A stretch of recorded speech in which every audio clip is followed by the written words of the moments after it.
All right, this is jaysanalysis.com.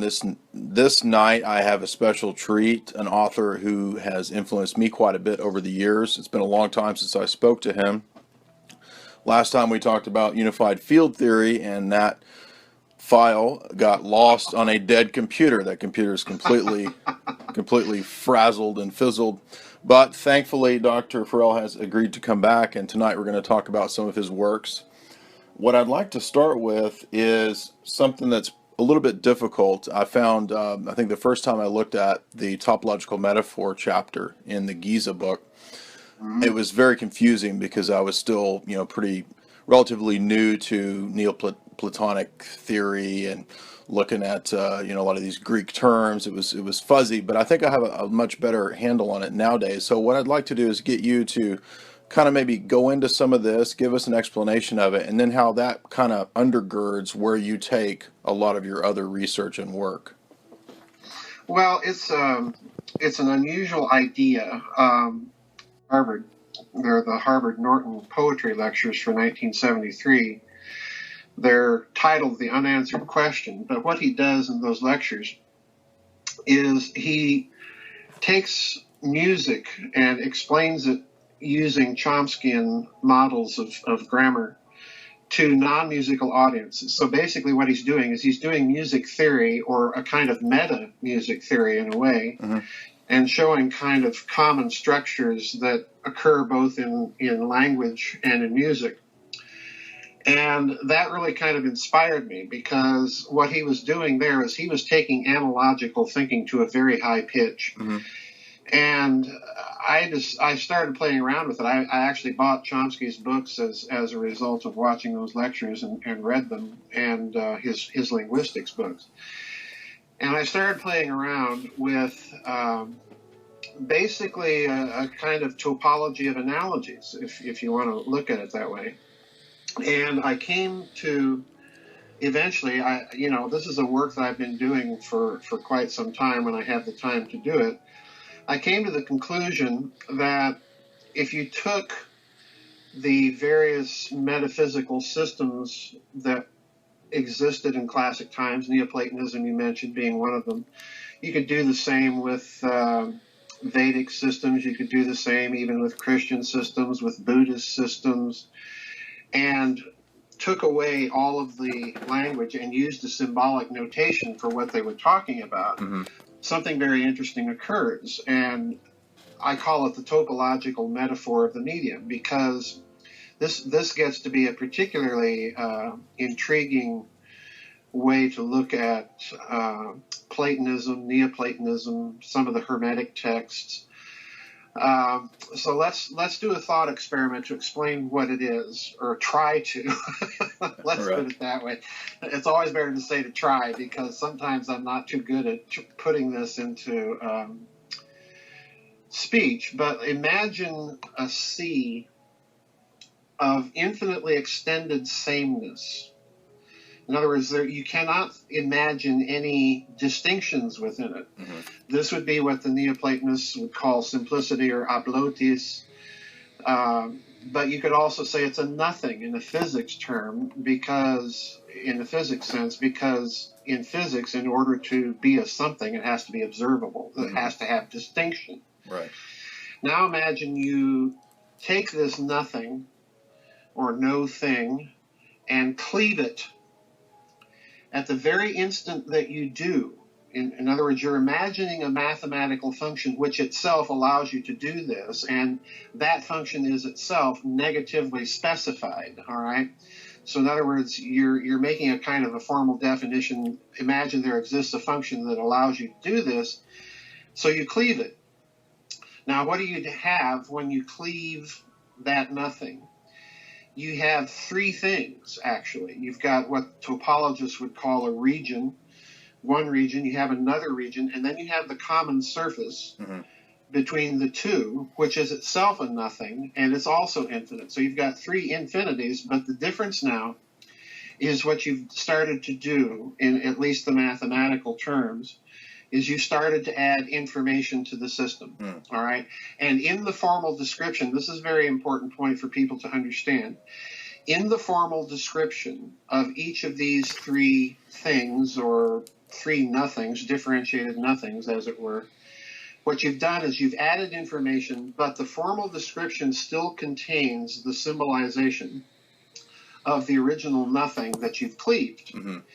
So in other words, what you've also done is you've set up, if I can put it this way, you've set up a mathematical formalization of an analogical process, because analogies, if you look at them carefully, analogies, when you move from one context to another and say, oh, this is analogous to that, Mm-hmm.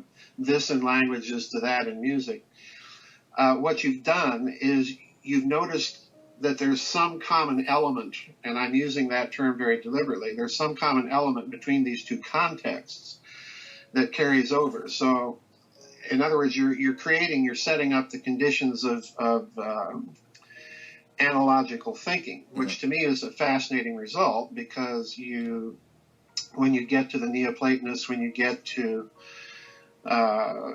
some of the Egyptian thinking, when you get to the Hermeticists, this is what you see them doing. And one of the things I thought was very interesting about this is it gives kind of a convenient way to show why in so many of those ancient cultures you had the practice of sympathetic magic. Right. You had it because in their cosmology you had this idea that everything came from some primordial nothingness, ex nihilo. Mm-hmm. So it became a way for them to relate everything to everything else, to have a transcendental unity to things. Right. But it's also a very analogical process. So that in brief. Well, no, that's great. That's great. Let me ask you this, if you don't mind.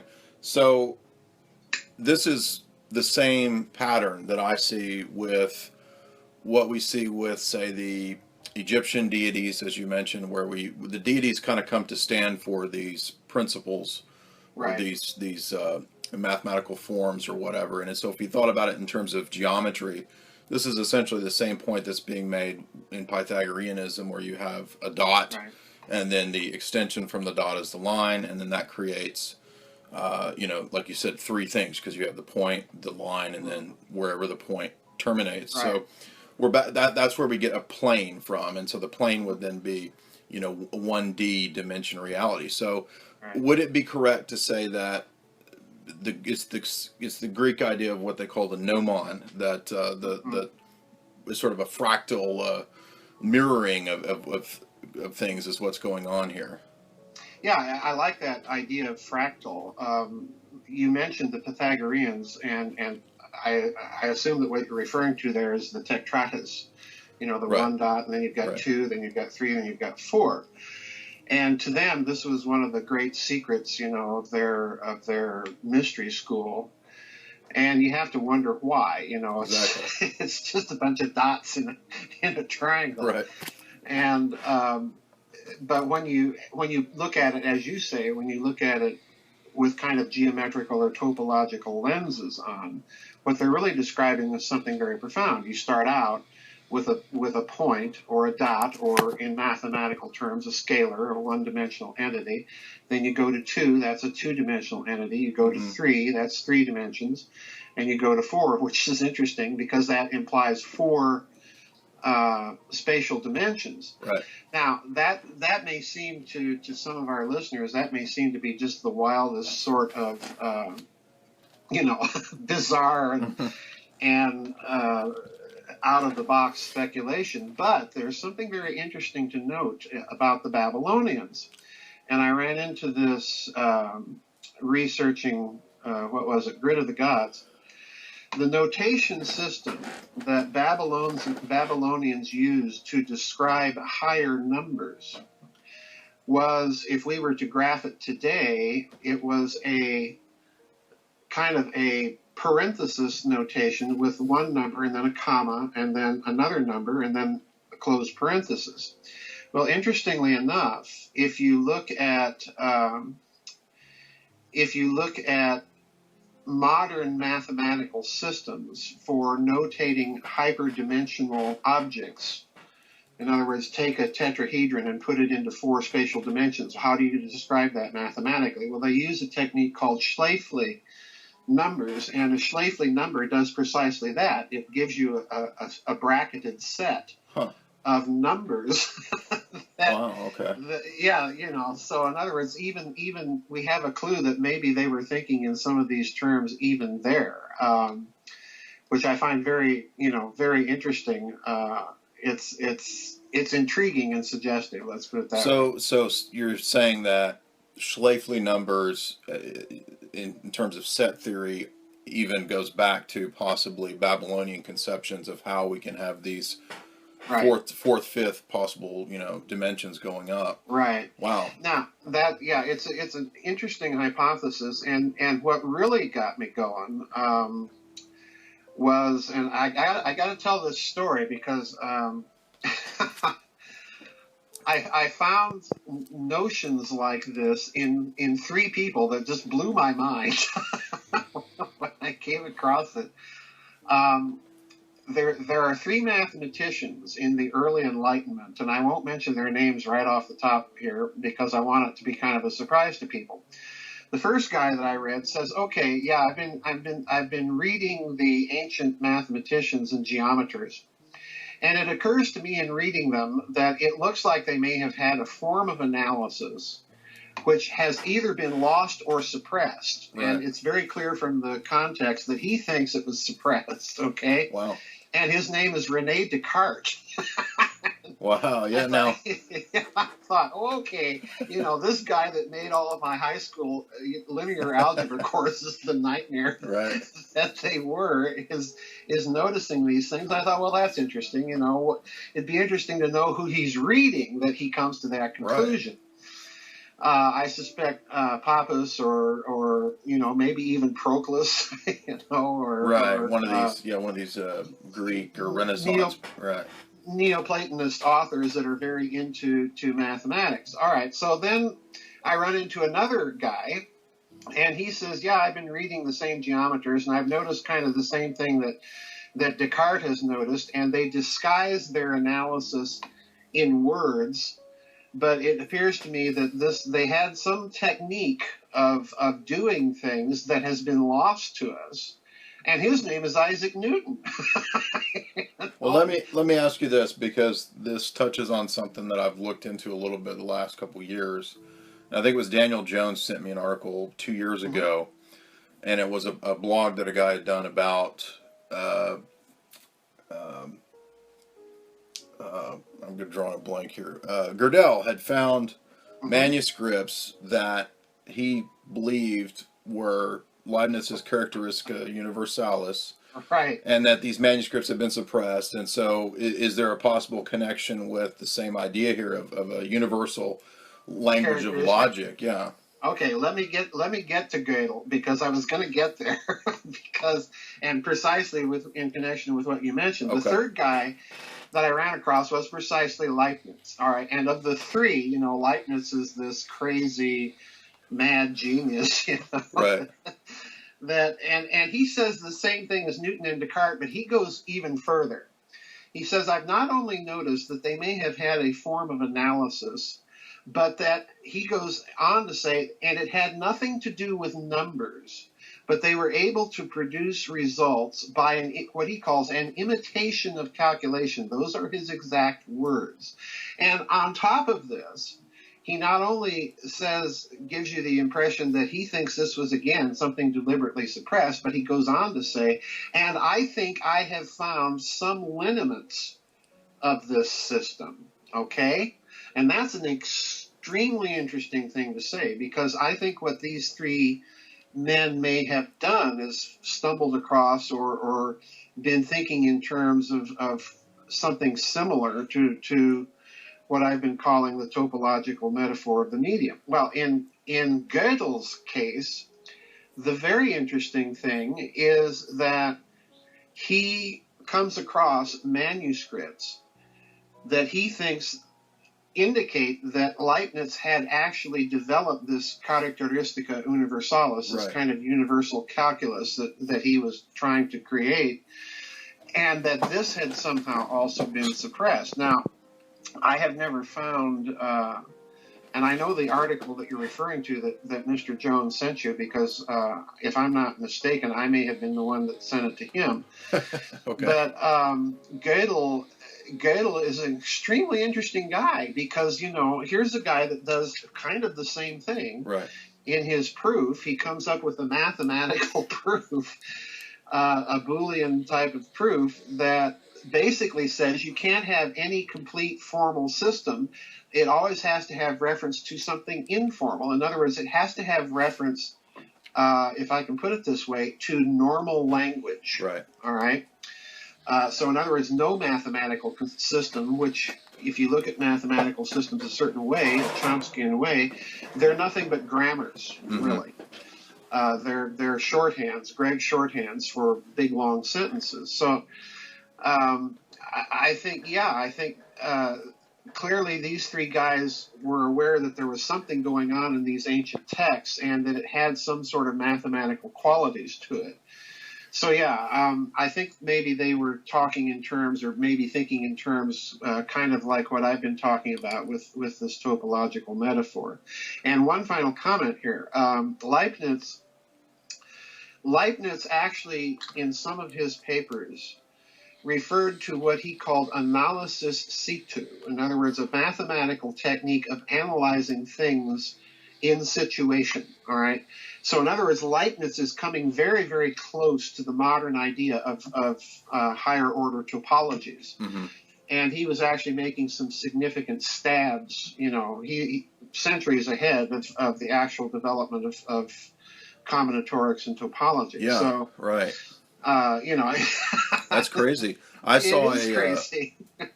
I came across a comment in Leibniz that it sounds like a robot, and so he comes close to well, he's obviously a formative person in the development of computers. But one thing I'd like to ask you here is that real quick, there was a little bit of a cutout on my recording at the beginning. You did say Howard Bernstein, right? In terms Leonard of Bernstein. Leonard Bernstein, excuse me. Right. So I was cut out a little bit there. Okay, so I've looked at crystallography some in the last year or two, and I see some interesting parallels with, say, some of the pop-ish writers on dimensions, like Lisa Randall. When she talks about these higher dimensions, she says we can find actual patterns of this in nature, where nature reflects the correct symmetry or geometry of what this dimension might look like, a tesseract and things like that. And she points to certain things like quasi-crystals and all that. So not to get too far out there, but do you think there's a interesting place for crystallography in all of this study, especially when we look at the fact that crystals are so central to things like hadron colliders and different types of engines and things like that? Oh yes, absolutely. In fact, I pointed out in the book, Giza Death Star Deployed, where I first put out a portion of a paper that I had written privately for myself about this metaphor idea. I actually shared it with a mathematics friend of mine. He told me, he read this thing and he said, "Oh, this makes my head hurt." And he handed it back to me. He says, "Well, you're either a crackpot or this is very profound." But he said, "There's no middle ground." No middle ground. So take that for whatever it's worth.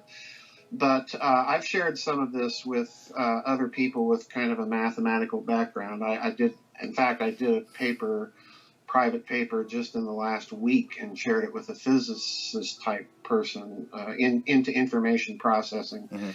With a good physics background, and she came back and said, "Yeah, this makes a lot of sense." But let's get to crystals. If you look at this topological metaphor, and you keep repeating this process of differentiating or cleaving, as I called it at the beginning, what you start to get is you get a lattice structure. You get a kind of virtual crystal that's being mathematically described. And in the Giza Death Star destroyed, I pointed out that the pyramid itself, the Great Pyramid, is a huge crystal. It's made out of crystal-bearing rock, and it's structured so that the angles of the faces are exactly the angles of a quartz crystal, the tip of a quartz Right. crystal. So in other words, it's a huge crystal analog, let's put it that way. And then it's got, on the inside, it's got empty structures. It's got empty places, which would function in the crystal analogy as lattice defects. Mm-hmm. Now, the interesting thing about crystals is they have particular types of defects, screw defects, Schottky displacements, and so on and so forth, which you can describe mathematically. There are actually formulae for the energy it takes to displace a lattice, okay, a node in the lattice. Okay. And the interesting thing about crystals is you can describe them. You can describe this lattice structure with tensor calculus, which is, of course, a higher dimensional mathematical tool of analysis that is used quite a bit, actually, in Well, you mentioned it quite a bit in unified field, so I recall. Yeah. Right. Yeah. It's it's used in general relativity. It was used by Gabriel Krohn quite a bit in his electrical engineering, which was a revolutionary step. So yeah, you can describe these things, these types of higher dimensional things, as she said, in a higher dimensional mathematical topology. And that, again, is an intriguing observation because you go back to some of the thinking in Kabbalah, Jewish esotericism, and they have this idea that space is a crystal.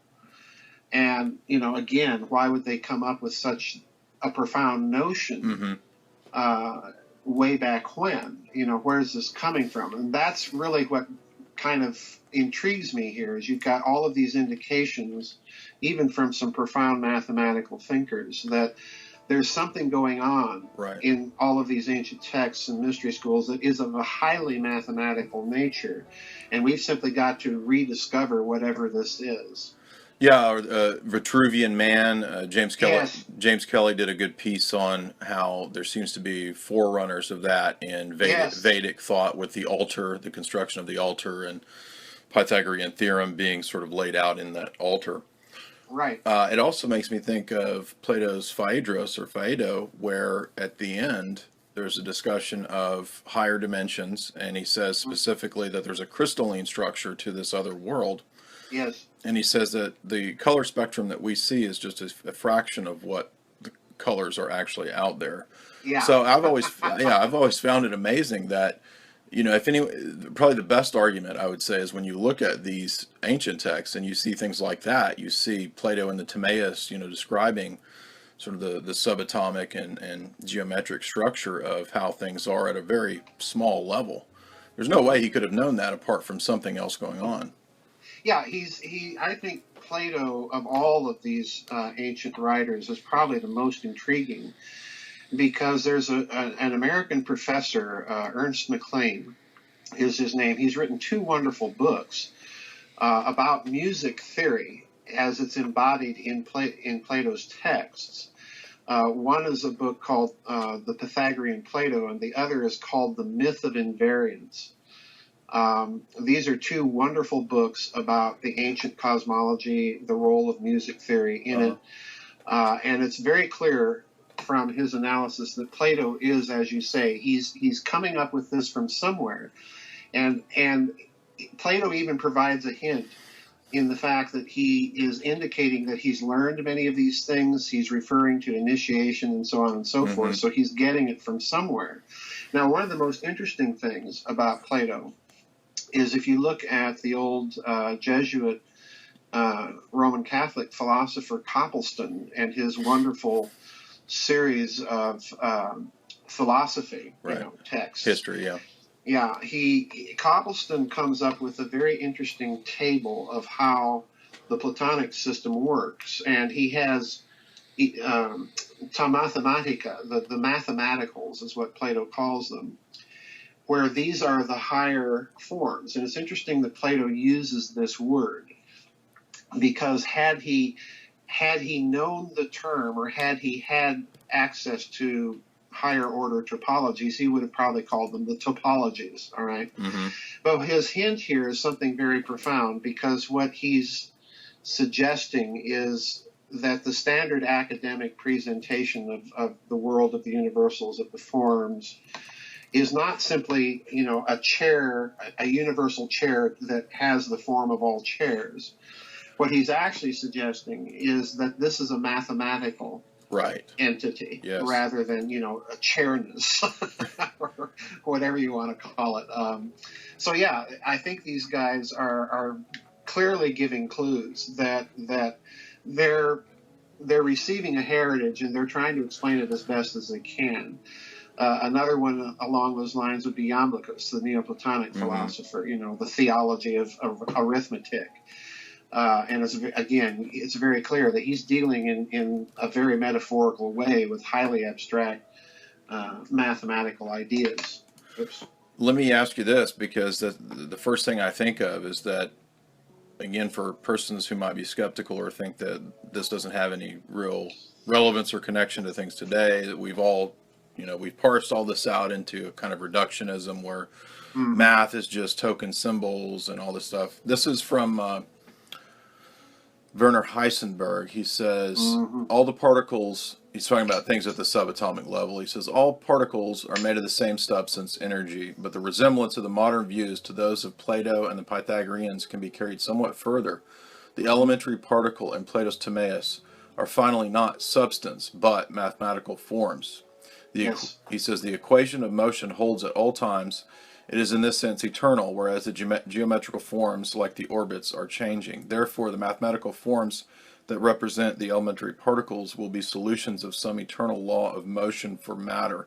This is a problem which has not yet been resolved. So here we have Werner Heisenberg, one of the premier quantum physicists, saying that, at that level of reality, the subatomic level, we're actually dealing with what he specifically says, Platonic Pythagorean notions here. Yes. Yeah, and I'm glad you read that quotation. Isn't that from Physics and Philosophy? One of his two books he wrote on.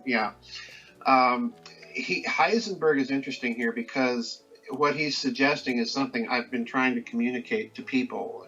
People think of particles and quantum mechanics as being these little tiny billiard balls, that they're whirling around in their Large Hadron Colliders. And what they really are they're packets of mathematical information.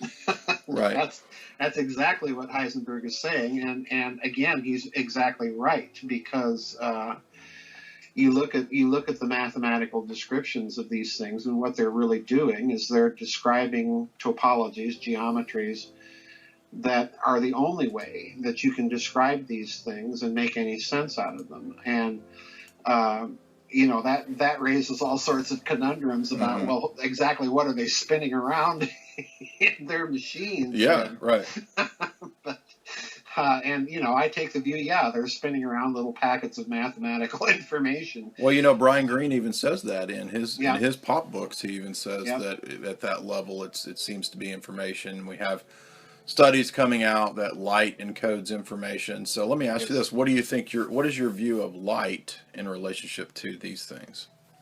Well, you have the wave-particle duality in modern mathematical descriptions of light.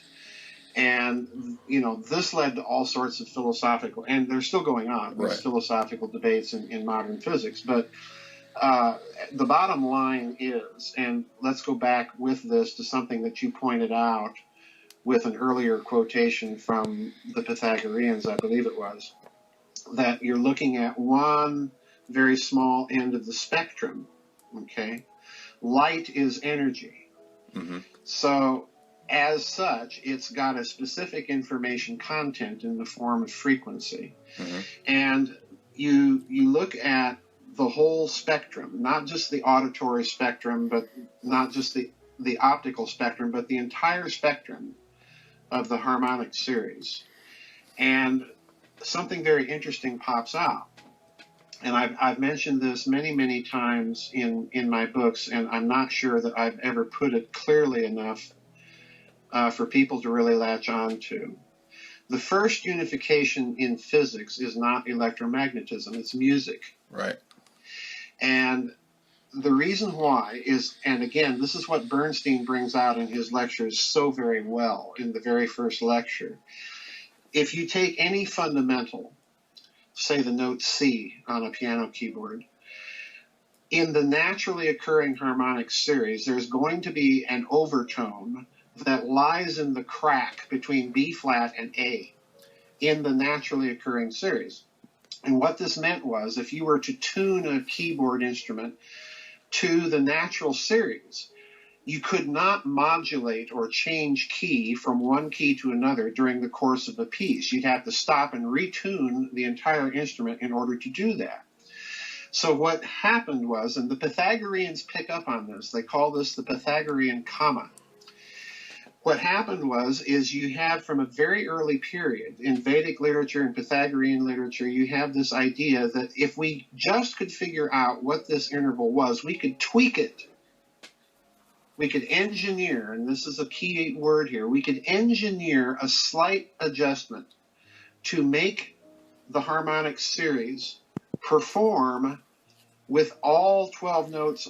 Interesting, it's a Sumerian number, 12 notes, on the keyboard, and bring about a unification of the harmonic series. Now, let's take that idea, which they did, of course. This is what happens finally in Western music after the Renaissance. You have that mathematical adjustment being done, which gives rise to our Western music that we still listen to today, from Bach to the Beatles. Mm-hmm. And the interesting thing is, what happens then? What could we find an interval to do that with the entire harmonic series?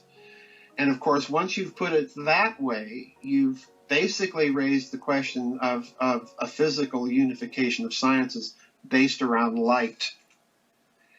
Now, interestingly enough, the physicist David Bohm actually made some stabs in that direction. He tried to compute calculate what that number may have been, and I don't recall right off the top of my head what it was, but he made some stabs in that direction.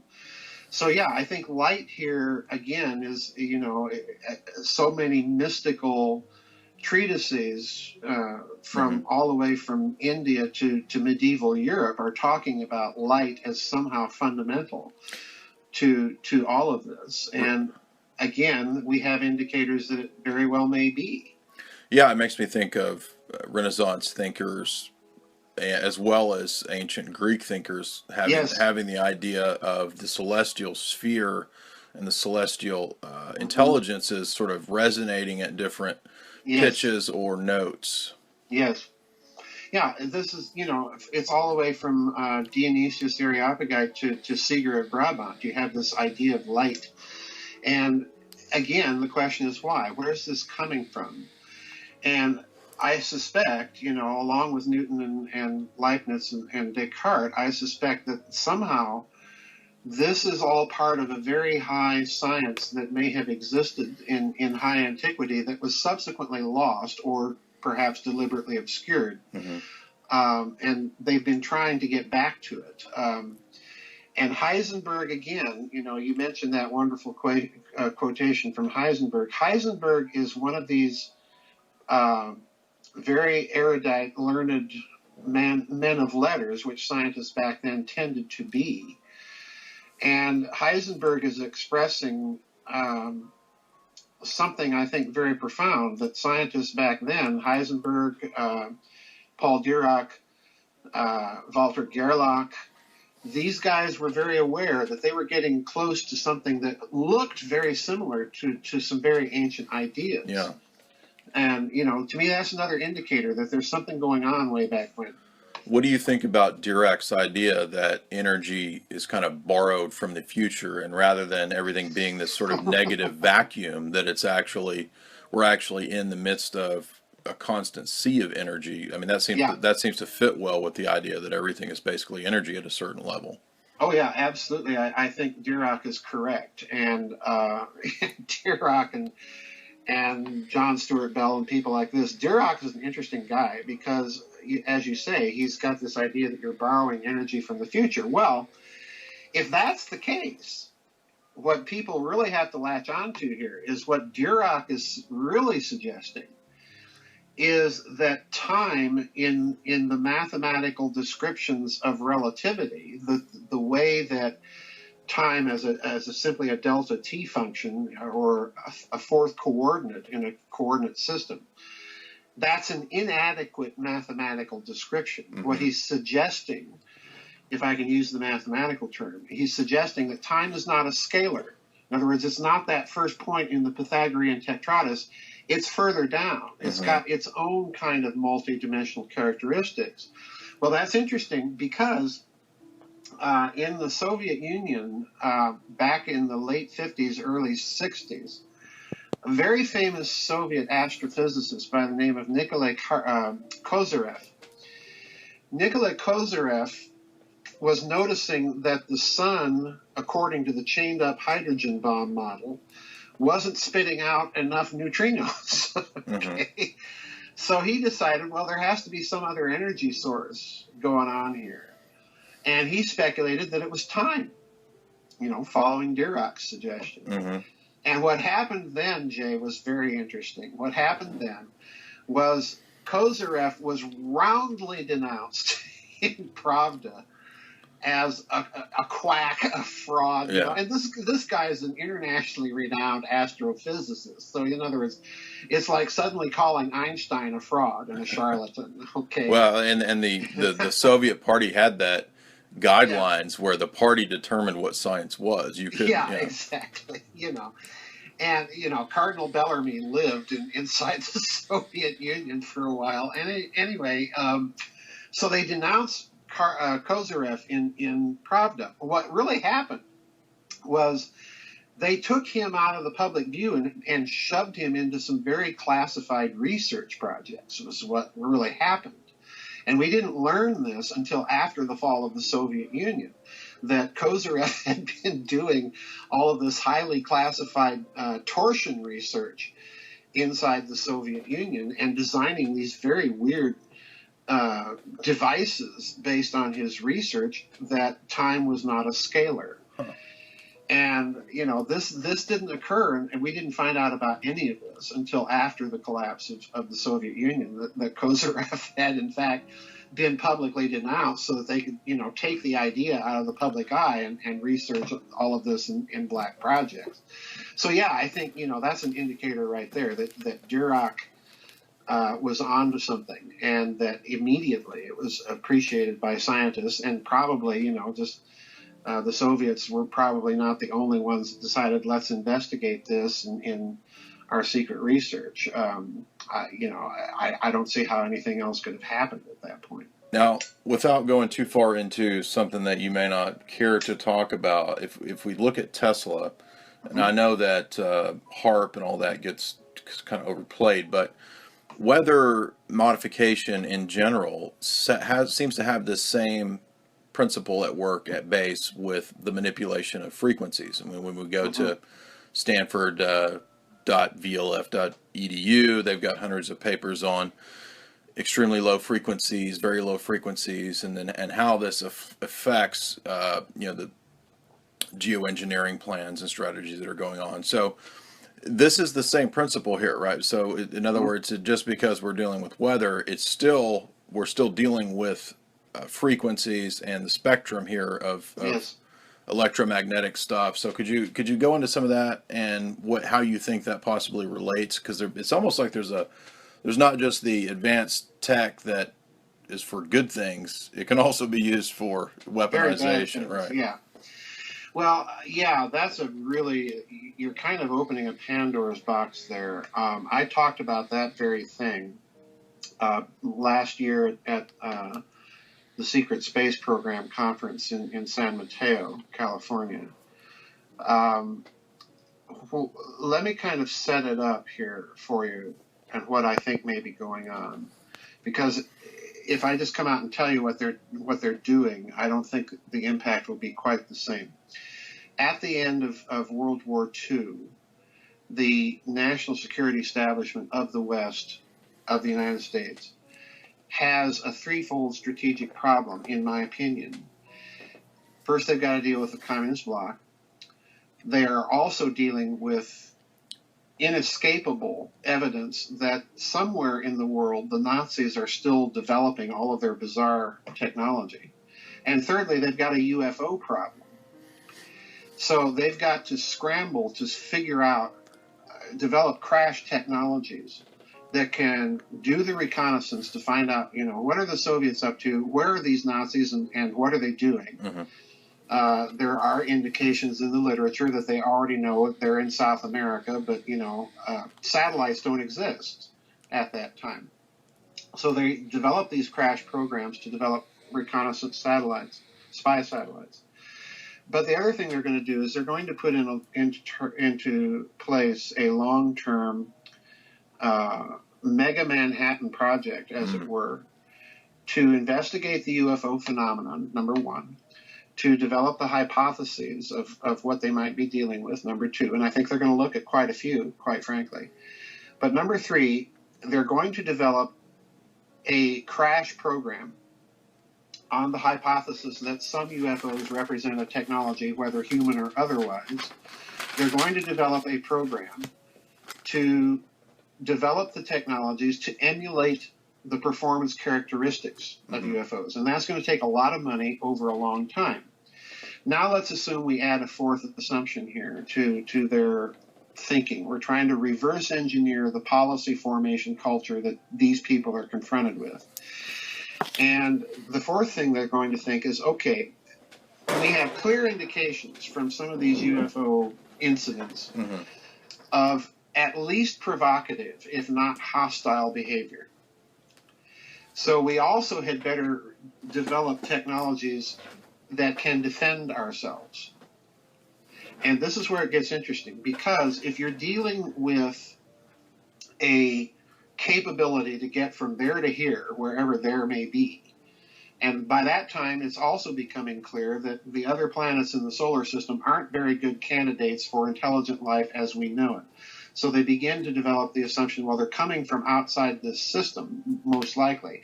And even if they're coming from within this system, we had better be able to demonstrate a technological capability to defend ourselves. So what do? You develop the capability to engineer systems of a planetary scale at the minimum, and incidentally, systems of a stellar scale. In other words, to manipulate the sun itself. And how are you going to do that? Well, weather manipulation is one, because weather is a planetary scale system. The Earth itself is another system that they're going to start thinking in terms of weaponizing the geophysics of the Earth. And again, Tesla, with his earthquake machine. Right. But HARP is an interesting thing here, because these ionospheric heaters, let's stop and explain what the physics is here so that people can kind of get a basic grasp of what's going on.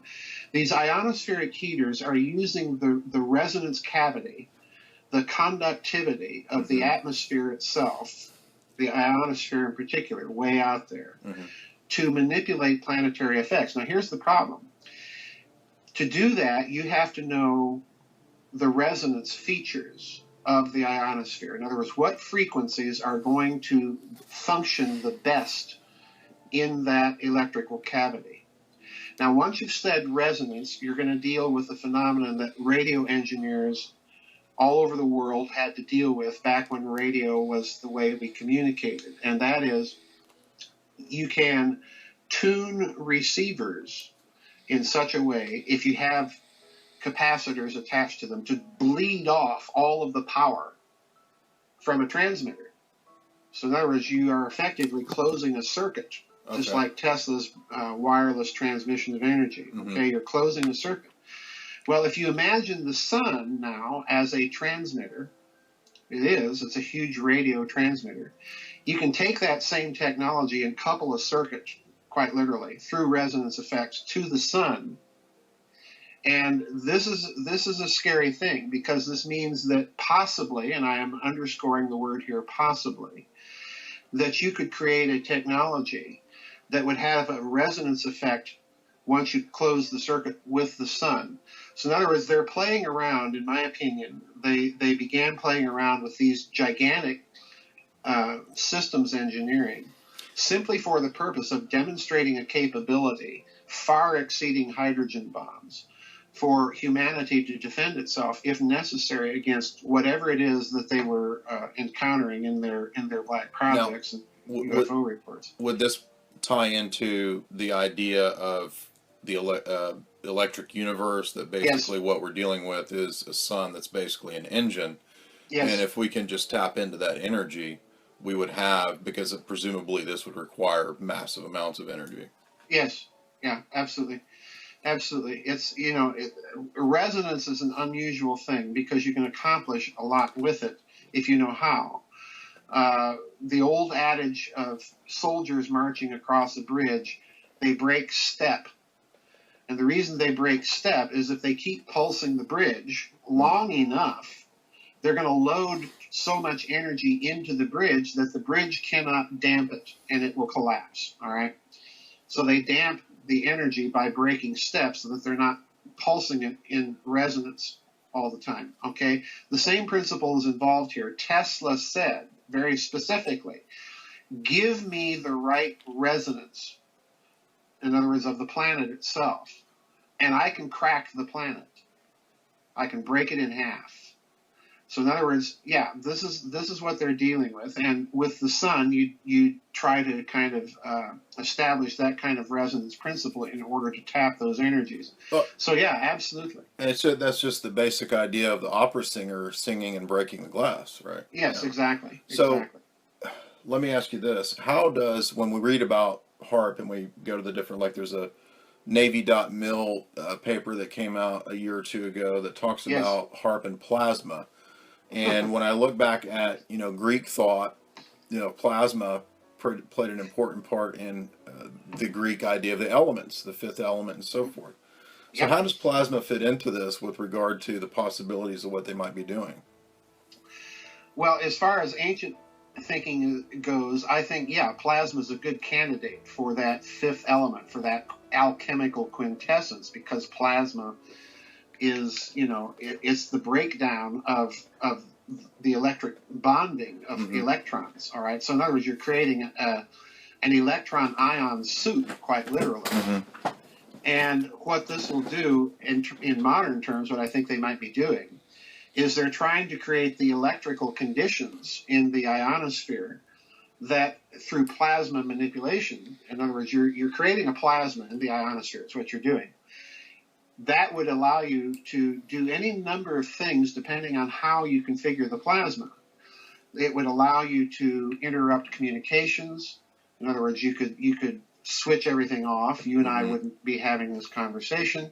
You could, through certain resonance effects by beam mixing in a certain area, you could create a huge electrical dipole between the ionosphere and the Earth, which would result in enormous electrical lightning strikes, enormous. And this would be something that you could target, you could repeat in a certain area, all right? So you'd have these enormous lightning bursts falling on the same place over and over as the charge differential built back up every time. So you could do that with it. You could engineer weather systems by creating thermal differentials in the ionosphere that are going to steer weather systems a particular way. You can do all sorts of stuff with this. And if you go back and look at those early Bernard Eastland patents that actually set up HAARP to begin with, if you look at them carefully, he's proposing all of this: missile defense, weather modification. It's very clear. Now, speaking of the lightning, I recall seeing a couple years ago the declassified DARPA budget, and one of the things that they were involved in was tapping into the extreme amount of energy of lightning, because there's thousands of bolts, millions, however many it was, going on at once all over the globe. Right. So the idea, being, could we tap into all these lightning bolts? And I suspect that if that was the release budget, there's probably a lot more going on than just tapping into lightning bolts. Oh yeah, absolutely. Because to do that, you again have to have a system that is able to engineer the planet on that scale. Right. So, in other words, yeah, you've got the Earth itself, then, in a certain sense, becomes your capacitor. It becomes your dielectric, and you're drawing on all of that energy that's been built up in planet Earth. And the way you do that, in my opinion, would be you'd start pulsing the Earth, but you'd do it at different places on the surface of the planet. You'd create standing waves, basically, strong enough that you would move them through the planet, and as these different waves are intersecting at certain points on the planet, there you're going to get a tremendous scalar potential where all the vectors are adding up to a pure magnitude of force at that particular place. And again, I suspect that this is part of the physics thinking that may have been behind what some people call the world grid, and why we find all of these ancient structures at peculiar locations on, very clearly thought out locations on the planet's surface. Giza, Teotihuacan, Angkor Wat, Pumupunku, Teotihuacan, I think I already mentioned. So, yeah, these things are positioned at places where it would be natural to have these interfered standing waves in the planet meeting. And, that again, I know I sound like a nut, but that again implies what they're doing is they're playing around with physics. That's what, right. It's a very sophisticated sort. If we keep in mind what we said earlier, that the principles that we're talking about that you've mentioned with topology and with reality being so highly structured, at just the fabric of reality itself being information, then it would stand to reason that was always the case. And if that was always the case, then this structure would be applicable 1,000 years ago. I mean, it was still the case then too. We're just discovering something that was either known before or is becoming known. So yeah, exactly. Let me ask you about how this ties into transhumanism, if you don't mind going there. Sure. Because what we're doing here is I watched a lecture by Regina Dugan, who was at Bilderberg this year, the former DARPA head who went to Google. And in that lecture about 3 years ago, she was talking about how really all DARPA does is discover the secrets of nature and then improve on them.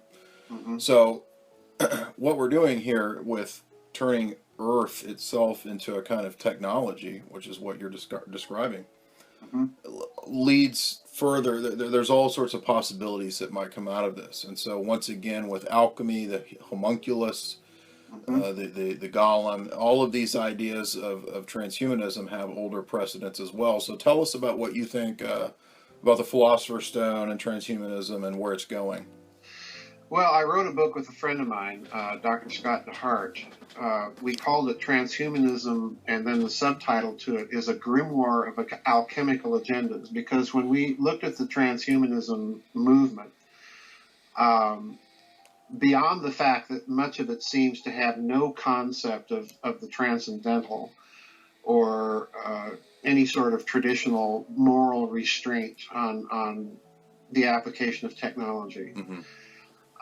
Beyond this, we noticed something very curious.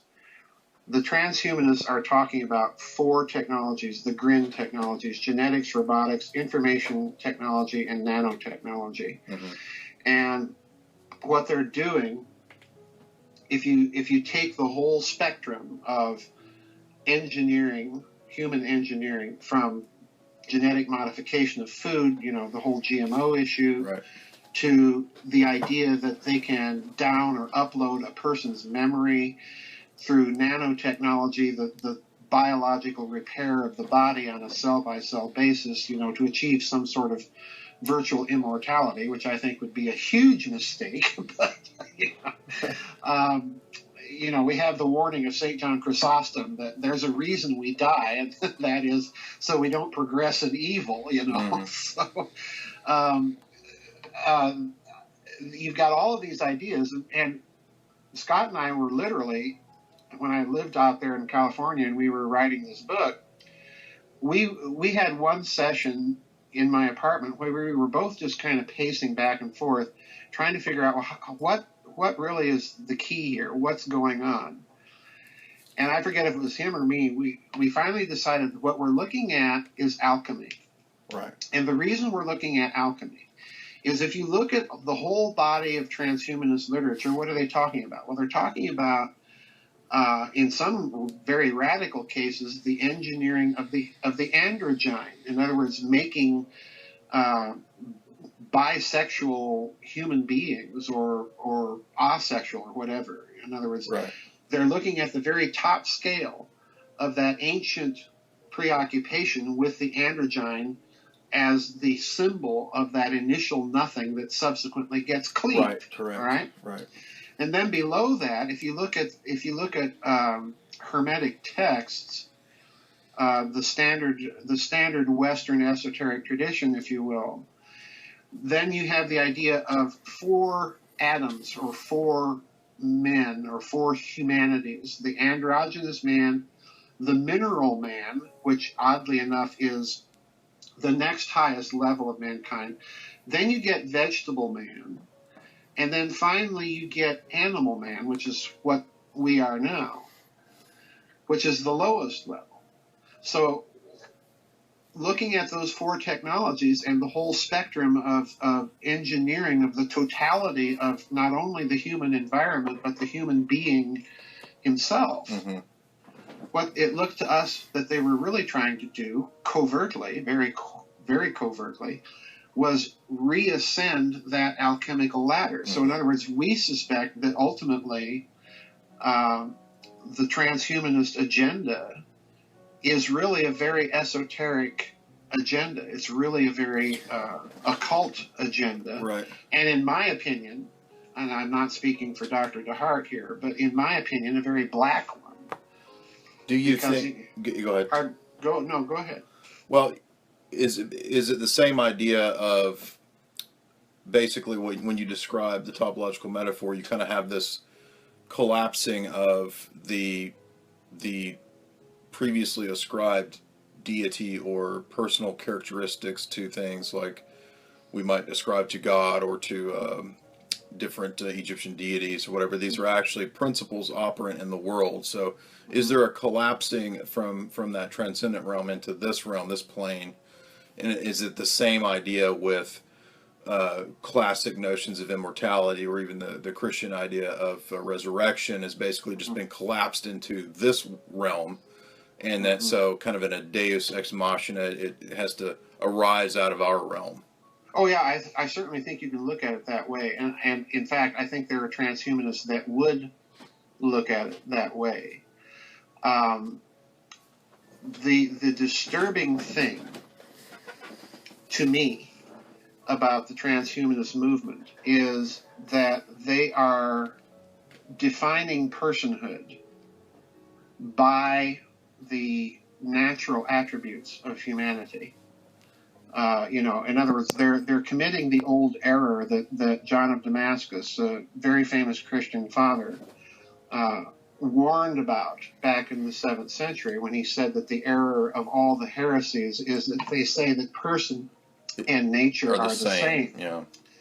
So I think that's the huge danger, because you see what they're doing is they're defining personhood by memory. They're defining personhood by emotion and so on. And personhood, if you stop and think about it, isn't any of these things. It's always more than the sum total of those things. So in other words, personhood itself, in a certain sense, becomes that primordial nothingness, because there's no analogy to what constitutes the individual person. All right? So other than the fact of its absolute uniqueness. And in that case, yeah, you have analogies. You're analogous to me in that you're a person, but you are Jay Dyer and I'm Joseph Farrell, and that's as far as the analogy goes. Yeah. So yeah, I think you're right. I think they are collapsing, dangerously so. They're collapsing the notion of person into, and again, this is the typical, as far as I'm concerned, it's the typical error of Western culture, which we see over and over in law and jurisprudence and even in the way that corporations are supposedly persons. they're collapsing the notion of person into the natural faculties. Exactly. And again, and then they want to make that immortal. You know? Yeah, and some of them even talk about the fact that like Martine Rothblatt and her copycat lover person that's the robot, they ascribe the fact that the memories that have been stored, they view it like that's actually the person, just because it's, in other words, a recording is not the same thing as the thing itself, right? Exactly. So Exactly. it makes me think of, and you highlighted this so long ago in God, History, Dialectic, that what happened in the West was that when we got to the point where the notion of simplicity was such that it basically erased personhood as a unique characteristic. So Yeah. what Aristotle, and I just did a piece on this about hylomorphism, when that becomes somewhat problematic for people like Aquinas, they have to tweak it a little bit. But for the average philosophers out there, by the time of the Enlightenment, as you well know, these accidental categories of Aristotle are basically no different than the substance, because the empirical perception that you have of the secondary qualities for the British empiricists is no different than the empirical perception that you have of the so-called primary quality, right? So basically, they're all secondary qualities, and so how would we define a thing? Well, it's just the sum of its secondary qualities. Right. So there's nothing transcendent, and that's exactly what you just said, right? This is how the West has completely divorced itself from anything transcendent. Yeah, and it's let's point out something else that falls out of the topological metaphor, and this you see, I think, very clearly in those Neoplatonic philosophies. You see it very clearly in various Eastern religions and philosophies. And that is, if you take that initial undifferentiated nothing and say, well, that's person, okay? And then you cleave it, you've got more persons, all right? You keep doing it, you keep doing it over and over, so you have a whole lattice structure of persons, which is interesting. It's a both-and sort of metaphor of, the communio sanctorum, the communion of the saints. But the problem is if you look at ancient Eastern religions, you get the cosmology that the whole universe is a living creature. And therefore they don't have any way to distinguish, again, hierarchically, between, let's say, the three divine persons of the Christian Trinity and my personhood, and then the personhood of a cow or a horse. Right. But even there, we've got to remember that Basil of Caesarea, one of the Cappadocian fathers, when he gives his, I think it's in his third epistle, when he gives examples of hypostasis, the word that's used for person, he says, well, Peter, Paul, John, and then unusually, and when I came across this, I said, whoa, there's another little indicator that there's something else possibly lurking in the background here. He also mentions this horse and that horse. And I thought, okay, that's another curveball for Western thinking. What's he saying here? And I think, again, what he's getting at is this distinction between the natural faculties of the soul and the individual consciousness, or I, or ego, if you will. But it's an interesting, this metaphor is a very unusual thing, because I always warn people, this metaphor is it's an acid drip on any standard philosophical system of metaphysics, because it's got a kind of what modern logicians would call a fuzzy logic. It's a both-and system. It's not an either-or system. And people have to be very careful, because it permits you to go in a lot of different directions. And again, that's because of its mathematical nature. It's what you plug into those variables. I read a piece a scholarly essay in an old book in the Eranos yearbooks that dealt with Oh boy. Chinese alchemy. And what was interesting was that the Chinese alchemy had the exact same sort of tetractys style graph, if you will. So Yes. where there's the one, and then you have the yin and the yang dyad that comes out of it, and then so all things proceed forth from the same. So in other words, if we look at Far East and we see the same principles in ancient Chinese alchemy, again, what it suggests is some sort of common origin. Yep. And I think that that's what, what the perennialists and the perennial tradition is after, is looking for that origin. Yeah. And that's kind of what you're highlighting. Do you see a connection there with the perennial tradition in this? Oh yeah. I definitely take this metaphor idea as being an indicator of the philosophia perennis, the perennial philosophy, if you will. I definitely take it as an indicator of that, but I take it in two senses. I take it in the sense that it's a conceptual unifier. Because again, it's a mathematical system, so the symbolizations function like X and Y in algebra. It's what you're putting into that X and Y that will change the way the metaphor is interpreted in this culture versus that culture. All right. But the other thing I think it's an indicator of is an historical conceptual unity. In other words, not only is this coming from a place of intellectual unity and origin, it's coming from some historical civilization of a very high order, in my opinion, that had worked out in a very detailed way how all of this tied everything together. And we're just, in my opinion, quite honestly, we're just sort of on the beginning of trying to reconstruct this.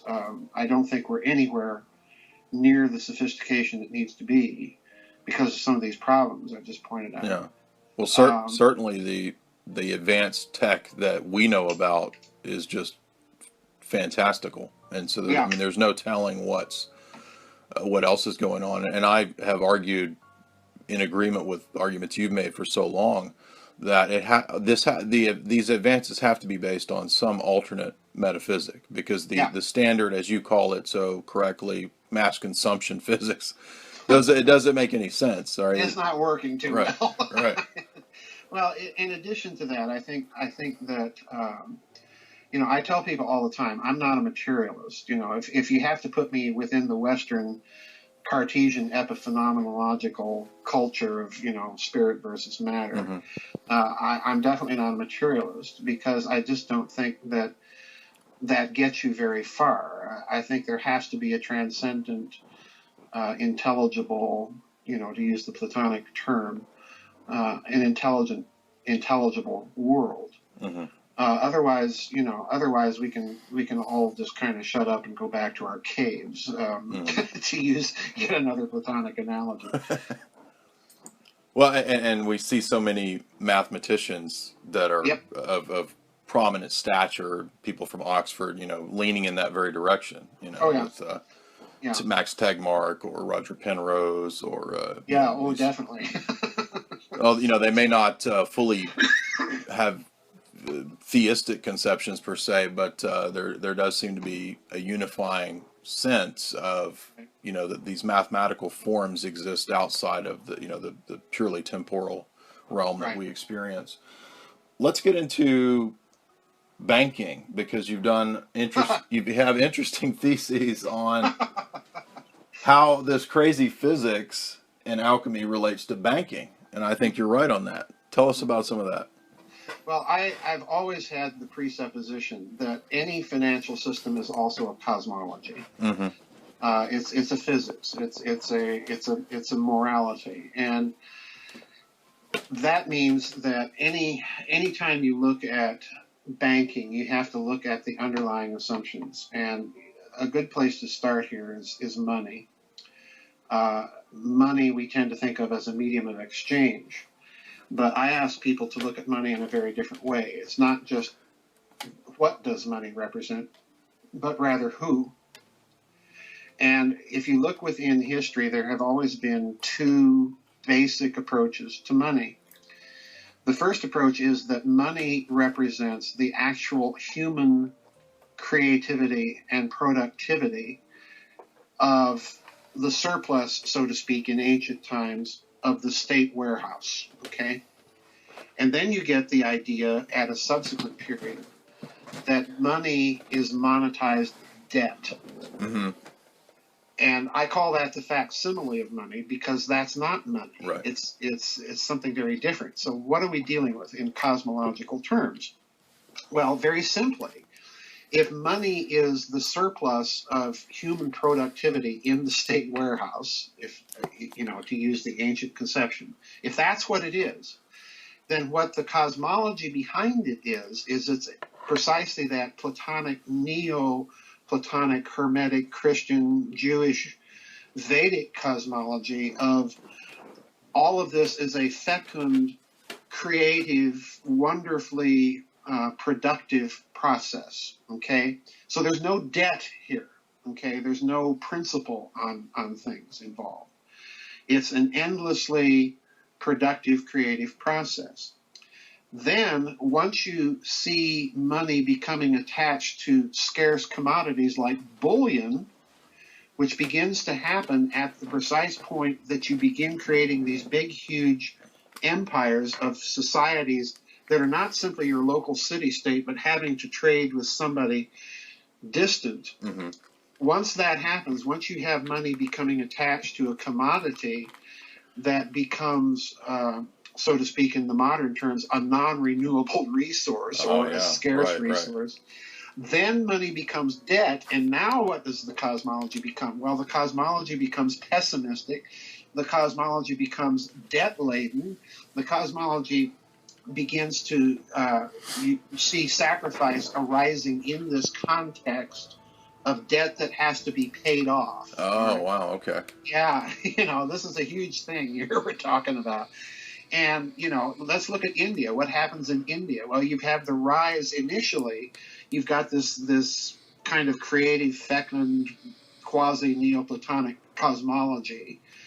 And at that time in Indian history, very prosperous cultures and so on. And then along come the Brahmins, okay? And the whole thing shifts into a debt cosmology. So they talk about the initial cleaving of this metaphor now becomes a body that becomes severed. It's like the limbs are torn out of the body, and this is all sacrifice, you see. So the priestly class comes in at the time of monetization. Yeah. You got to pay the gods. You got to pay the gods, Right. And, the ultimate expression of this, as you know, ends up being Anselm of Canterbury yes. in the 11th century in the Cur Deus Homo, where you get this idea that, infinite debt. I'm summarizing the very beginning of the treatise, where he says, in fine, leaving Christ altogether out of the picture as if nothing had been known about him, we shall prove with necessary reasons why it was altogether necessary for God to become man. And the necessary reasons turn out that man owes this infinite debt, this infinite principle, which is drawing interest on the divine account books, which, being a finite creature, he cannot repay. Right. So God has to become man because God's infinite to repay this infinite principle. Yeah, it's ludicrous. And in fact, when I was reading through David Rockefeller's memoirs, and he has a section, I mentioned this in an interview recently, he has a section where he says, my very first, my senior thesis in college, not his grad thesis, it's a different thesis, but he said my first thesis was on the notion of debt in medieval and late Western Christianity or something to that, Western civilization. Yeah. So I would really like to get a hold of that thesis because I think we would would learn a lot from that, because I can't help but think that it has to relate to Anselm's notion of infinite debt. Sure. Yeah. And this is a cosmology, and it's a physics that's being talked about here, and it's a financial system that's being talked about here, and in that system, Christ becomes the balancing of the divine account books. Yes. And that has immense spiritual repercussions on the culture, on the sociology, on the psychology of the people living in it and trying to exist in it. And you go back and you look at these ancient cultures where at the beginning you don't have this idea, you know, Yeah. and you see this tremendous flowering of human productivity. And, you know, the other bad thing is that you look at these ancient cultures, you look at the Babylonian cultures where debt is beginning to enter in the form of, you know, people signing contracts and little clay tablets, Mm-hmm. which circulate, you know, these contracts circulate as money. So you have loans being made and then collateralized with their children or their farmland or what have you. And as debt piles up, production collapses in these societies because Right. people just finally give up and they leave their fields. You know, they don't farm. So they instituted the idea of the Jubilee, you know, which you find in the Old Testament, but it's Right. actually a previous Mesopotamian idea. You institute this idea of the Jubilee where the king comes out and performs the ceremony that's called the breaking of the tablets. And what he's doing when he breaks the tablets is he's canceling all debt.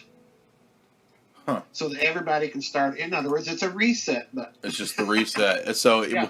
where have we seen this recently in Yeah, where have global we- economics, right? Yeah, exactly. Wow. You know, now there are papers out now. If you follow the financial world, I talk Mhm. about this with Catherine Fitz all the time. And there's these papers, you know, where they're saying the debt is now so enormous that nobody can repay it. Mhm. You know? Right. So are we going to keep feeding that system? This is really the debate. Yeah, It's especially not that, happening. that derivatives market is Oh, yeah. some outrageous, impossible, you know, Yeah. fantastical number. $17 quadrillion, I think, was the last figure I heard on derivatives. Well, you know, folks, that's orders of magnitude more than the entire gross domestic product of the planet. So, I've got my spiritual suspicions as to who's behind that idea, but you know. Well, how does this play into? You have another work which I've not gotten to yet. I've gotten through about 4 or 5 of your books. You have Thrice Great Hermetica, and this mentions finance, politics, and culture in the Middle Ages through the late Renaissance. So this sounds like what we're talking about. Oh yeah, absolutely. Okay. So where do you take us in that book? Well, that's a very complex book because what I'm trying to do is it's really a study of the implications of the metaphor, is what it is. Mm. There's some music theory in it. There's a lot of finance in it. There's a lot of esoteric hidden tradition. There's a lot of covert operations in it. You know? But basically, what I'm trying to do there in terms of finance is flesh out some suspicions I've had about the relationship of the crusading orders, the Knights Hospitallers and the Knights Templars, to the Italian banking city-states like Venice, Genoa, Florence.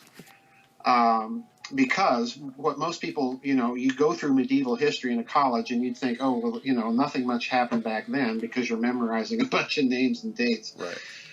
And you're not reading it with, you know,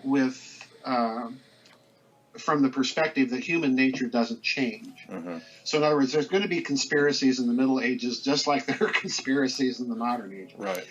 And there's going to be alliances and they're going to be covert and they're going to be doing things. So you have to read that history with financial and geopolitical eyes. Well, one of the things that most people don't realize is that the Knights Hospitallers were consistently very close allies with Genoa. And by parity of reasoning, the Knights Templars were consistent allies of Venice. Okay? Now, once you've said that, that throws the entire Middle Ages from that period into a very different set of spectacles by which to examine it, because Venice is, of course, the bullion market of Europe at the time. It's the international bullion exchange. And because of this, Venice was able, as I showed in Financial Vipers of Venice, Venice was able, through its manipulation of the gold and silver ratios in bullion supplies, literally to take out major competition in Europe. They did this with Florence in the 14th century. Because of this, they are able to host a great deal of covert operations. Now, the alliance with the Templars is crucial because there is, in my opinion, a good body of evidence to suggest that the Templars were going to the New World and keeping this a secret. And what they were doing is they were bringing back bullion. Mm-hmm. And this becomes, Venice, in other words, has a secret bullion supply that nobody knows about, which, again, has amazing parallels to modern times with the establishment of what I call the hidden system of finance by President Truman after World War II, utilizing Japanese bullion and Axis bullion that's kept entirely off the books. So in other words, Venice is kind of setting the financial oligarchical playbook up. Right. Now, the other thing that we have to understand is everybody knows, you read medieval history books and they tell you, well, Venice changed the direction of the Fourth Crusade and went over and sacked Constantinople, and Pope Innocent III had a fit, which he did. This was all just kind of happened. Well, no, it didn't happen, because when you read how this got set up, Venice was approached by, quote unquote, 6 French knights. Okay. Now, that's a code right there, folks. This is Templars going to Venice saying, we need money for this crusade.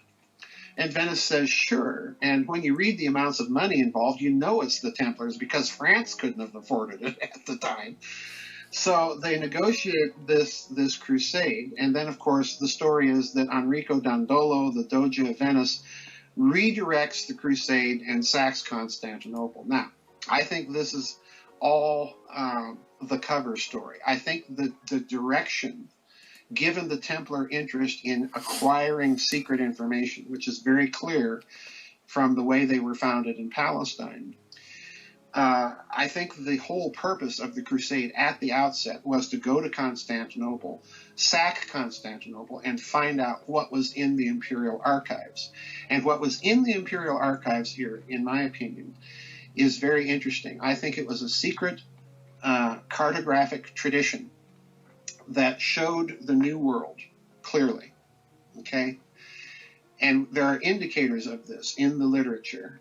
The Piri Reis map, the Turkish admiral that came up with the map of the New World and Antarctica. And of course, he's sitting right there in Constantinople, has access to all of the imperial archives. Well, it's very interesting in Venice's case, because after they sack Constantinople, 2 interesting things occur that indicate, number one, Templar involvement at the outset in this whole operation. And number 2, indicate that the purpose may have been precisely to get and acquire some of that cartographic tradition. The first thing is, there's a letter from the Venetian Podesta to Pope Innocent III that is carried to Pope Innocent by a Templar. So in other words, Templars were in the crusade, okay? So in other words, that's the evidence right there that tends to get overlooked. And then the second thing is that the Venetians do is the Podesta, the Venetian governor that they impose in Constantinople, is a fellow by the name of Marin Zeno. The last name is Zeno. Okay, and when I found that, I said, "Aha, bingo! There we are." Because this family, the Zeno family, is a Venetian oligarchical family, and it's that family which a century later has 2 members sailing to Scotland to hook up with Henry Sinclair, who then travel across the North Atlantic to the New World. Okay, now there's a lot of academics that discount that whole story. I'm not one of them. I think that happened because it's typical Venice. Think of Marco Polo, this Venetian agent sent to China.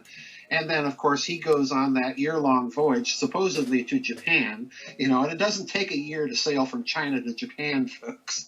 So in other words, Venice is testing esoteric traditions here.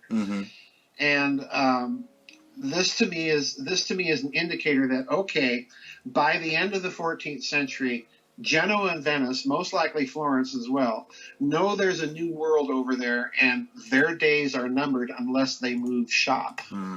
Okay, and this is exactly what I think happens. You see the Genoese Christopher Columbus making his deals with Ferdinand and Isabella, in my opinion, deliberately define the new world. Forget all that cover story about trying to find another route to the Spice Islands.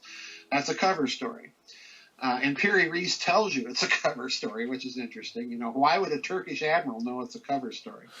Well, let me ask you this. It makes me Sure. think of another researcher. I'll just leave it out, not just to not be controversial, but his thesis is that that the Venetian black nobility banking scam made its way from Italy to another empire, and Yep. that empire, the British Empire, basically constructed, you know, the whole system over again, and that this was done by a certain Italian spy master named Paolo Sarpi. Sarpi, yes. You're talking about Webster Tarpley. I am, yes. Yeah. Tarpley's absolutely correct. Okay. I was going to ask you, but I didn't want to, I don't know if, yeah.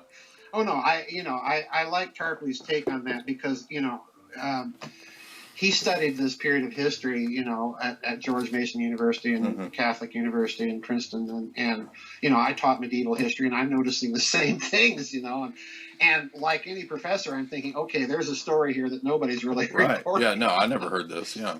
Yeah, and no, he's absolutely correct. And I'll tell you why. Here's let's do a little kind of thought experiment here. I don't know. You've probably had medieval history in college or been exposed to it at some point. And then you get the standard medieval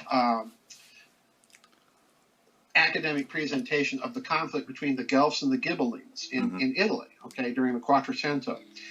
And of course, the Guelphs and the Ghibellines, you've got the imperial versus the papal party. That's the way they're presenting this to everybody. So you all yawn and say, okay, yeah, this was some bygone age, and they were all kind of a little superstitious, and this really doesn't impact on us. No, contrary. The Guelphs is the Italian name of a family that across the Alps in Germany were called the Welfs, all right? That family, the Welf-Eibling family, of course, is related to who? The House of Orange. And what happens to the House of Orange? Well, you have the British Glorious Revolution. They bring over William III, stadtholder to Great Britain, to be the new king. And what does William III promptly do? In 1694, he charters the Bank of England. So what happens, and that's just one example. You can look at other Venetian banking connections, like the Fuggers in Germany, who are trained by Venetians that begin the Venetian system. What's really happening here, and I point this out in Financial Vipers of Venice, and I forget the exact year, it's in the 16th century, Venice clears all of its public debt, pays it all off. Now, what they're doing, that's a clue right there as to what they're really up to. Because at the time they're doing this, Henry VIII, of course, is in contact with the Venetian canon lawyer and esotericist by the name of Francesco Zorzi, okay, to advise him on his divorce with Catherine of Aragon so that he can marry Anne Boleyn. And you see this Venetian influence beginning to occur. And then, of course, later on you have Giordano Bruno going to England and all over Europe. And to me, that's a key indicator right there that Giordano Bruno is probably a Venetian agent of some sort for, working for the Council of Ten. All right. So and of course, he comes back to Venice and he lets slip on, I want to start this secret society called the Jordanistas. And at that point, the Venetian fellow betrays him to the Roman Inquisition in Rome. And of course, we know the rest of the story. So in other words, they're trying to keep him shut up, But so essentially, a lot of spy games is what's going on here. Oh yeah, a lot of spy games. But when Venice clears the public debt, this is a clue of what they're doing. They're converting everything to liquidity so that they can move shop. So in other words, all of the family fundi, all the family foundations, there's another key Venetian invention that we see in the modern age so very clearly: Ford Foundation, Carnegie Foundation, Rockefeller. Yes. All the family foundations move out of Venice. So in other words, they keep control of their wealth, but the wealth moves. Wow, that really is the foundation structure, isn't it? Oh yeah, it really is the foundation structure. This is Michael Corleone from Godfather 1 to 2 to 3, right? Yeah, and you see what's happening now very clearly if you put it into a geopolitical context, because what's going on with their knowledge that the New World exists, they know they have to move shop if they're going to keep their wealth and power and their prestige. So what happens? You have Genoa hooking up with Ferdinand and Isabella, sponsoring Columbus, and meanwhile the Venetians are moving through Germany up to Amsterdam and on into England. So in other words, they're pushing the center of their operation to what will become the Atlantic powers so that they can maintain their family position and wealth. Now, if you don't think any of this is related to modern times, just think of Queen Victoria, who was fascinated with her family history. And what was part of her family history? Well, the Welfs. She was a Welf Este from that family, and the Este family in Italy is, of course, the De Este, E-S-T-E family. So in other words, this is a huge bloodline family finance spy game. Wow, fascinating. Yeah, no, I had no idea that might be the impetus for the New World. But that makes perfect sense why it would be. Yeah, and interestingly enough, as I point out in Thrice Great Hermetica, the Pope at the time, Giovanni Cibo, Innocent VIII, is again, we have the tie to the military crusading orders, because he and the other principal papabile that was running against him in the conclave that eventually elected him are both described as knights. So, okay, right. Ding, ding, ding, right there,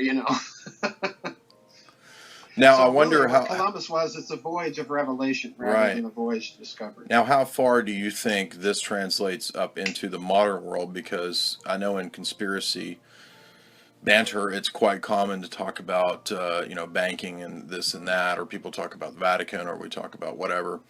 But what about Malta and Knights of Malta? Because I think that does have an important it has an important place in all this, but a lot of times it's passed over, except for certain groups who want to say, well, it's all the Vatican that's running everything.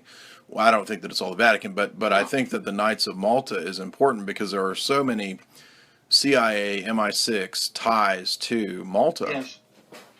Let me give an analogy so that people can get out of their head this idea that there's one locus of all powerful, omnicompetent planners orchestrating everything. In other words, it's not the Zionists, it's not the Vatican, it's not the bankers, it's not the Rothschilds. What you have in the international deep state, so to speak, is a mafia. Yeah.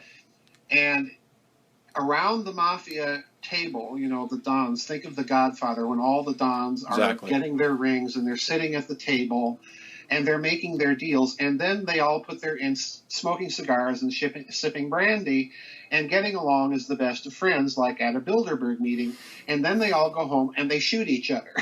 Okay, that's what's going on. Right. There are several factions, and they're all in this mad scramble to be the dominant faction during the end game when they set up their big global government. Mr. Putin has other news for him, but that's what's going on. It's rival factions, right? It's rival factions. And there are rules of the game. Right. There are. Now, where does the Sovereign Military Order of Malta come in? Well, that is essentially the continuation of the Knights Hospitallers. Right. All right. And it does have international sovereignty. It is recognized in law, international law. So you can literally travel under a diplomatic passport as a member of the Sovereign Military Order of Malta. Now, here's the interesting thing to those people who don't think this has any tie-in to any modern event. At the time when the Oklahoma City bombing happened, the governor of Oklahoma was a fellow by the name of Frank Keating. Yep. All right. And I'd actually corresponded with Governor Keating a couple of times when I was working in the Oklahoma college system at the time. So, a nice guy. He wasn't mean or anything. But interestingly enough, Governor Keating's brother wrote a novel prior to the Oklahoma City bombing where a federal building was bombed. And the guy that performed the deed was a fellow by the name of Tim. Okay? Right. And in addition to this, Governor Keating is the guy, one of the people, when they picked up Andreas Strassmeyer in Roland, Oklahoma, right, traveling on the interstate without any plates, they put out a bolo alert to pick this guy up. Governor Keating, after he had been picked up by a state trooper and held in the jail, Governor Keating called that particular sheriff and said, "You've got to release him. He's got diplomatic immunity." Right. Now, interestingly enough, Governor Keating's a member of the Sovereign Military Order of Malta. Wow. So, by the way, that book that you're mentioning, when you open the cover, it says in the cover, there's a dedication to the Knights of the Circle or something. Yeah. Something to that effect. I don't remember the exact phrase. And it's not talking about the Knights of the Golden Circle, but it's saying, dedicated to all my fellow knights, basically. Exactly. So, this is very powerful. I'll tell you who else was a member of the Sovereign Military Order of Malta, and that was Bill Casey, Reagan's CIA director. Yes, he was. Yeah, he was. So, in other words, this is huge. They use these networks very carefully and very deliberately. And Casey called his agents under him, he called them Templars. Yeah. So there's no accident here, and it also makes me think of Breivik and all his Templar regalia and all that too. Oh, yeah. So deep state games at work here. We're getting an hour and 40, so I guess we'll go ahead and come to a close. But what can we expect from you in the near future? What are you working on now? I just finished a book that'll be coming out with Adventures Unlimited. David Childress told me that probably the end of July, early August. It's called The Third Way, and the subtitle to that book is The European Union, the Nazi International, and Corporate Fascism. It's kind of bringing the Nazi International part of the story up to the modern period. And I know it sounds just totally wild and bizarre to think there's any connection with the European Union and all of that, but it's a very it's founded by exactly, and the plan of people like Alvin Toffler writes about the third phase, third wave, after Industrial Revolution, Technological Revolution. Now we have to go to this third way that's the sort of merger of Western capitalism and communism, right? Yeah, and it's nothing but fascism. Right. That's all it is. Totally. The book has the whole book is very controversial, but there are 3 chapters in particular that are highly controversial. And I don't go into any detail. I just contacted David Childress this week about another book that I'm researching and have begun to write, which hopefully will be out in February. I don't have a working title right now. It's going to be on, let's just say, on well-known events and finance and a different sort of read of the events than it has had thus far in most people that deal with that event. In terms of global finance, you're saying? In terms of global finance, in terms of scenarios of how to interpret what happened, and who was involved, there are some glaring problems, in my opinion, as to what may have happened. You know me, I'm a synthesizer. I look at everybody else's research and I say, well, wait a minute, here's this and here's that. So yeah, it's going to be kind of continuing that whole story of international fascism in yet another way. Okay. Well, excellent. We'll look forward to that, and I'll have links to your books and to GizaDeathStar.com. Is there any other Thank you. sites that anybody needs to know about, or is that just the main one? Oh, those are my sites. You know, all of my blogs are on my site, and then they automatically get posted to Facebook and Twitter and so Okay. on. So And you have a YouTube channel too, I think, where you go load up your yeah, your reports. All right. Well, right. thank you, Dr. Farrell. I'm Thank you. very honored, and I appreciate it. And maybe we'll talk soon in the future. All right. Thank you for having me back on, Jay. All right.